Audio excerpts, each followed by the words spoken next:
બોલો ખેડૂત મિત્ર, તમારો પ્રશ્ન આખો કેસ વાંચી ગયો છું, બધી અરજીઓ વાંચી ગયો છું. ટૂંકમાં તમારો જવાબ કયો એટલે વિગતવાર તમને માહિતી આપી દઉં. સાહેબ હવે મારો પ્રશ્ન એવો છે કે અમારા ગામમાં એમ હાલમાં મેં જેવું માહિતી બધી હતી મેં તમને એક વખત ઓલામાં તમને 3 એકર સાથણીમાં જમીન આપવામાં જે તે સમયે આવેલી. હા તમે ખબર નહોતી એટલે 3 એકરની જગ્યાએ 2 એકર વધારે એટલે 5 એકર વાડી લીધી હતી. હા હા બરોબર છે. હવે સાથણીની જમીનમાં 2 એકર વધારે વાળીને તમે ખર્ચો કર્યો, જમીન ખેતી લાયક કરીને વાવો છો ને ખેતી કરો છો. હા હા હા એક વખત તમારી પાસે 25 રૂપિયા દંડ સરકારે વસૂલ કર્યો. હા હા એ નહીં 5 રૂપિયા લે છે એવા મને જે પ્રશ્ન છે ને 5 જણા છે. 25 નો દંડ વસૂલ કર્યો. આવા 5 વ્યક્તિઓ પાસેથી દંડ વસૂલ કરેલા છે. હા હા હવે આગળ ટૂંકમાં તમે બોલો, હું બોલું એના કરતા. નહીં પછી જે છે એ તમે એ માંગણી કરી કે મને રેગ્યુલાઇઝ કરી દો. હા હા હવે અહીંયા તમને ન ગમે એવી વાત કરું. એક વખત દંડ થઈ જાય ને પછી રેગ્યુલાઇઝેશનની માંગણી ન કરી શકાય. દંડ થયા પહેલા હંમેશા રેગ્યુલાઇઝેશનની માંગણી થઈ શકે. કોઈ પણ સરકારી દંડ થઈ જાય એટલે ગુનો થઈ જાય પછી માંગણી ન થઈ શકે. છતાં સારું છે કે સરકારે અત્યાર સુધી કોઈ પ્રક્રિયા કરી નથી. હવે તમે દલિત હોવાને નાતે એમાં પાછી એક અરજી કરી છે, લગભગ 3 વખત અરજીઓ કરી છે. હા હા અને તમને ત્યાર પછી કંઈક લખો છો કે 5000 નો દંડ થયો છે. એ શું છે? આમાં ક્યાંય દંડ આવ્યો નથી પણ તમે લખો છો લેટરમાં 5000. ના સાહેબ 5000 ની ભૂલમાં લખાઈ ગયું છે 5000 5 રૂપિયા એમ. હા 5 રૂપિયા લખે દંડ તો બરાબર છે. હવે તમારે બીજી કશી ચિંતા કરવાની જરૂર નથી. તમે વાવી ખાવ આ તમને મળશે નહીં. કલેક્ટર જો સમસ્ત એરિયા ના ગૌચર કે પડતર જમીન ખુલ્લી કરાવશે. ગામતળની નજીક છો ને તમે? અને ગામતળની નજીક કોક એડવોકેટે માંગણી કરી છે કે આને લેન્ડ ગ્રીમિંગ કરો. તમારે એક ઉપર નહીં, આ બધા ઉપર.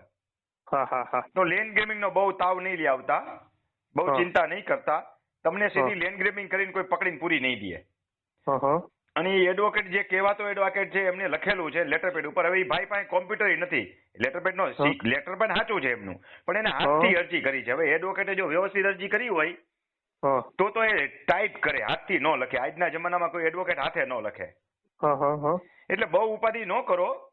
24 જણા તમે લખો છો કે એના ઉપર નભો છો. એટલે દરેક ખેડૂતો માટે મને લાગણી છે કે જે ખેડૂત બિચારો એની આજીવિકા લઈને ખેતી કરતો હોય, ખેતીમાં કાંઈ કાઢી લેવાનું નથી, માંડ રોટલા નીકળે એના, છોકરા ભણાવે મજા કરે. બાકી સિટીમાં આવીને તમારી જેમ કોસ્મોપ્લેક્સ પિક્ચર જોવા 3 ઓલામાં ન જઈ શકે કે પીઝા ખાવા ન જઈ શકે, એવી આવક ખેતીમાં નથી. એટલે જે લોકો ખેડૂતોને આવી રીતે હેરાન કરે છે એ લોકો સૌને હું આ વિડીયોના માધ્યમ દ્વારા વિનંતી કરીશ કે ભાઈ ખેડૂતોએ થોડી ઘણી જમીન ક્યાંક દબાવીને વાવેતર કરતો હોય તો એને બહુ હેરાન ન કરો. બાકી તમે ઉપાધિ ન કરો, આમાં કશું થશે નહીં. તમને સાંભળો મારી વાત, તમને જવાબ પૂરો આપી દઉં. તમને આ જમીન રીગ્રાન્ટ થશે નહીં. તમારી 3 એકર જમીન જ તમારી રહેશે. વધારાની જમીન તમે વાવી છે એ તમને મળશે નહીં. પણ તમને એક ટેકનિકલ બાબત પૂછી લઉં. તમારી પાસે આની માપણી શીટ છે કે નથી? સરકારી માપણી શીટ છે? ના માપ એમાં એવું છે, અમારી પાસે માપણી સીટ નથી ને અમારી પાસે હુકમ નથી. જે તે સમયમાં અમને મળેલું છે ને ત્યારે અમને ખાલી કોઈ સ્થળ માપણી નથી કરેલી. એમની અમને સ્થળ દર્શાવેલું કે આ જગ્યા અહીંથી તમે વાવો. એવા 5 જણાને સ્થળ દર્શાવેલું. હજી સુધીમાં હાલમાં માપણી તો થઈ જ નથી. એનો કઈ રેકોર્ડ છે તમારી પાસે?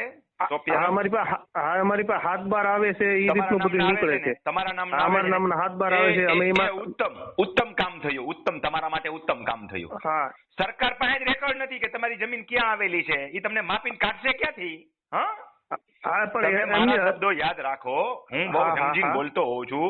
સરકાર પાસે જ રેકોર્ડ નથી. તમને 3 એકર ક્યાં આપી હતી, 3 એકર આપી હતી, કઈ જગ્યાએ તમે 5 એકર વાવો છો તો સરકાર તમને કાઢી ક્યાંથી મૂકશે? તમારી પાસે હાથ નંબર તો છે. અને કાઢી મૂકવા માટે માપણી કરીને એલોટ કરવા માટે ધોરે દે તારા દેખાઈ જાય એવડી વિધિ થશે એને. એટલે તમને કોઈ કાઢી નહીં મૂકીએ કે જરાય ચિંતા કરવામાં. 5 એકર વાવો. પણ સાહેબ મારો પ્રશ્ન એ છે કે હું તમારો જવાબ સમજી ગયો, બરોબર? પ્રશ્ન એમાં એવું છે કે એમાં જો મેં પાછો બીજા પ્રશ્નમાં લખ્યું એમ છે કે આ જે વ્યક્તિ છે ને હાલ અમારા ગામનો વ્યક્તિ છે પણ જન્મજાત એડવોકેટ કયો છો ને? હા ચિંતા કરો માને એ વાંચી ગયો બધું. હું શું છે કયો કહી દો. જન્મજાતથી સુરત રહી છે. એનો જન્મ સુરત થયો છે. બરોબર. ને ગામમાં આ એક કજિયાનું મૂળ ઊભું કરવાનું કારણ છે. એના માટે તો આપણે કાંઈ ન કરીએ કે આપણે આપણા રોટલા ઉપર માખી ઉડાડો ખાલી. એની સાથે અમે સરપંચ હરુભરું થઈ ને અમે 25 જણા એને રૂબરૂ અમારા ગામમાં તેડાવ્યો. એની હારે વાતચીત કરી કે હું અરજી પાછી ખેંચી લઈ. બરોબર છે. તમ તાર મને આવી કે મને નથી ખબર, અમને એવું આશ્વાસન આપ્યું મને આવી નથી ખબર. હલાવે, સાંભળો મારી વાત, ઈ પાછી ખેંચે કે હલાવે કાંઈ નહીં થાય, ચિંતા ન કરો.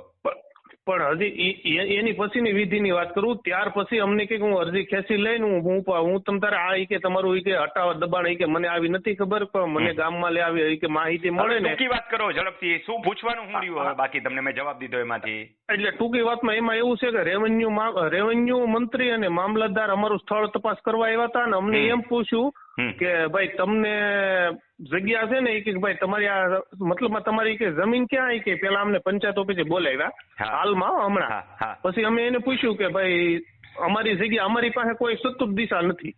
તમે સરકારને લખીને આપો હાથબારના પાનિયા ઉપર, તમે અમને અમારી જમીનની માપણી કરી દો અને વધારાની જગ્યા અમે છોડવા તૈયાર છીએ. પછી અમારું સ્થળ માથે પાછા 10 દિવસ પછી સ્થળ માથે આવ્યા કે તમારી જમીન ક્યાં, તો અમે જ્યાં વાવતા હતા ત્યાં એને કીધું કે અમારી અહીંયા જમીન. તો એને પછી અમને કીધું કે તમારી પાસે 12.5 વીઘા જમીન છે એવું મોબાઈલમાં માપીને કીધું કે આમાં તમારી પાસે 12.5 વીઘા જમીન છે. એટલે અમને એવું પૂછ્યું કે અમે છે ને ભાઈ તમારું અટકાવી નહીં છીએ, આ તમારું કાઢવું ફાઇનલ છે, પણ તમને ફાયદો. મેં તમને પહેલા જ તમે જવાબ દો કે મામલતદાર આમ કીધું, પહેલા મેં તમને કીધું તું કોઈ તમને કાઢી નહીં શકે. હવે લાંબી વાર્તા કરો માં તમને જવાબ અપાઈ ચુક્યો છે, કોઈ ઉપાધિ કરવાનું કારણ નથી તમારા માટે. બાકી વાતો કરવા બે સાંજ સુધી વાતો થાય. તમને જવાબ અપાઈ ગયો, તમને કોઈ કાઢી નહીં મૂકે. મેં કહી દીધા પછી તમે કીધું મામલતદારે આમ કીધું, જે પેલા મેં કહી દીધું કોઈ કાઢી નહીં મૂકે. તમારે એક જ કહેવાનું, તમે અમને બતાવો ઈ જગ્યા અમે માપી દો, ઈ જગ્યા અમારી. કોઈ માપવાની કોઈ સત્તા જ નથી, હું માપી દે તમને. સાહેબ એને એમ કીધું તમે